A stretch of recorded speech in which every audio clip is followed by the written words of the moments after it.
തുടക്കത്തിൽ അത് ഒരു ഡിസ്കഷൻ അദ്ദേഹം അന്ന് മെൻഷൻ ചെയ്തൊരു മൂവി സത്യം പറഞ്ഞാൽ എക്സിസ്റ്റ് ചെയ്യുന്നില്ല, ഒരു തമിഴ് മൂവി എന്നുള്ള രീതിയിലാണ്.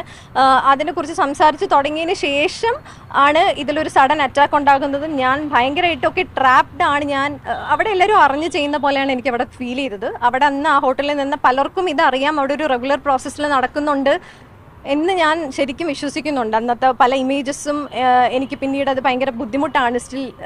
അപ്പം അത് സംഭവിച്ചതെല്ലാം തന്നെ അവിടെ പലർക്കും അറിയാം, ഇതൊരു റെഗുലർ പ്രോസസ്സാണ് എന്നുള്ളത് എനിക്ക് അവിടുന്ന് മനസ്സിലായി.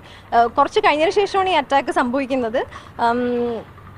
ഈ അറ്റാക്ക് സംഭവിച്ചതിന് ശേഷവും അയാൾ ഒരു ഉളുപ്പില്ലാണ്ട് എൻ്റെ ഫ്രണ്ടിലിരുന്നിട്ട് ചോറും തൈരും മീൻ കറിയും കൂട്ടിക്കഴിച്ച ഒരു മനുഷ്യനാണ്.